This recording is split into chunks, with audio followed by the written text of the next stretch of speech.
Thank you, Mayor Harrell, for your great work and the introduction. We are so honored to have Secretary Raimondo, who has been leading and creating jobs her entire career, whether as treasurer, governor, and now as secretary.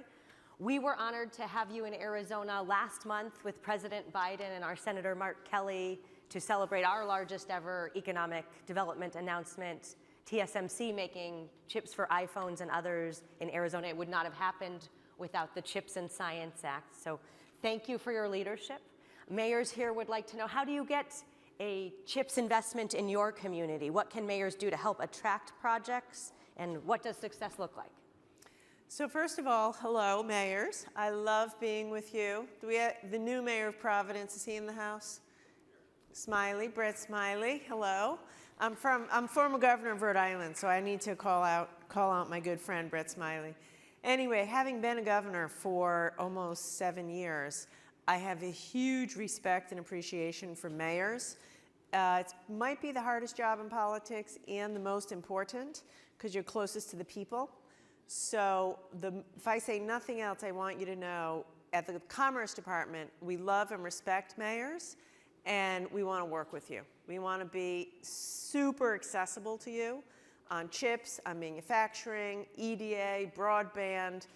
If you don't know us, get to know us, because we want to help you meet the needs of people. In terms of chips, as Kate said, this is a huge opportunity. It's $50 billion.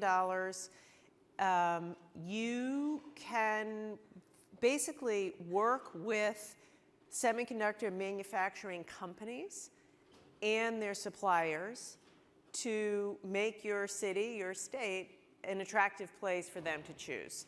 Now, Mayor Gallego is the expert in this, so whatever she's done to make that happen, you really should be the one telling your colleagues. But, you know, I think all of you do a ton of work in business development. We want to work with you in partnership.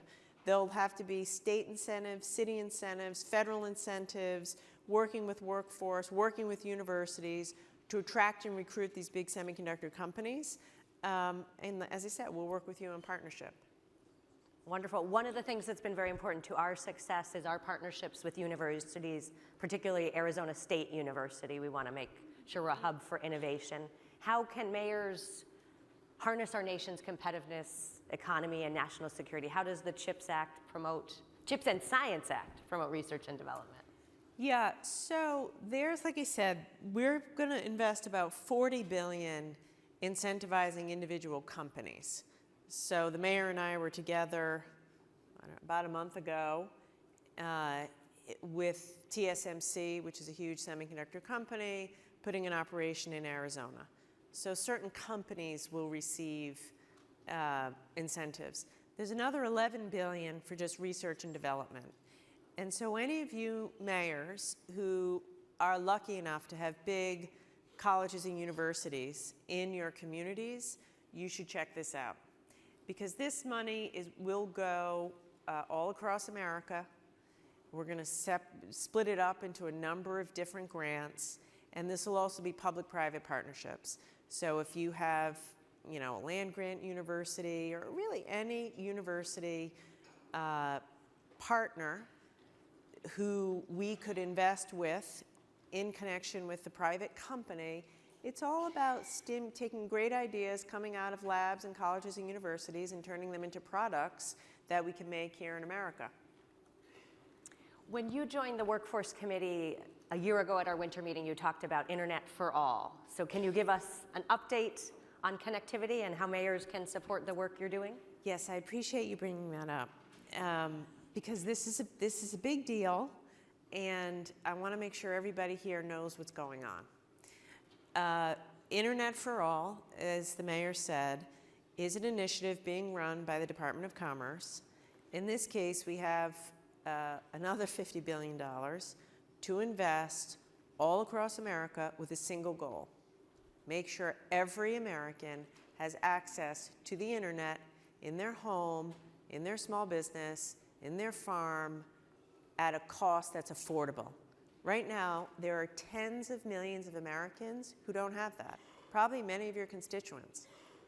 And enough is enough. If you don't have internet, you can't go to school online, you can't see a doctor online, you can't run a restaurant or operate a family farm or a small business. So we're on a mission to make sure that 5 or 10 years from now, every American has affordable internet. Affordability is a key piece of the puzzle. So if you're an urban mayor, maybe everybody has access to the internet, but if it's $100 a month, what good is that? So we have affordability grants. If you represent a more rural area, then it's an issue of actual connectivity. Here's the important point. We are giving money out in the big grants to states. Every state has to provide to the Department of Commerce a state internet plan. If your governor has not already reached out to you to get your feedback for the state plan, get on the governor. Get on the governor's office, tell him I sent you. Get on the governor, get on the governor's office, get on the state broadband office. This thing will only work if the governors work with mayors and town councils and city councils to get the granular detail.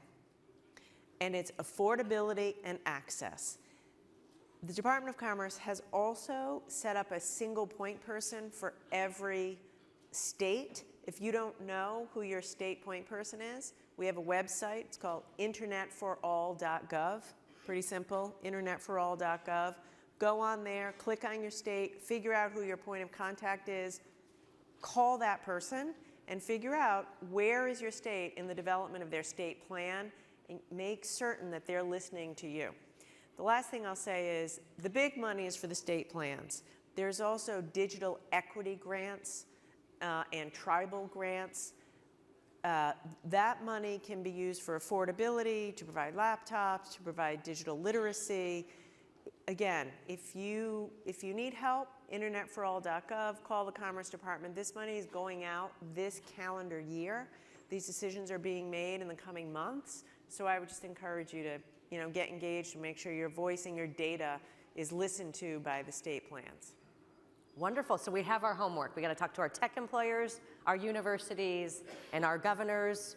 We're going to make sure that we implement as effectively as possible the great tools the administration has given us. So it's the great way to celebrate today, the 2nd anniversary of the Biden-Harris administration. And Secretary, we are so glad that you continue to join us and partner with mayors. Yeah. Thank you. No, I'm psyched to be here. We did this 2 years ago.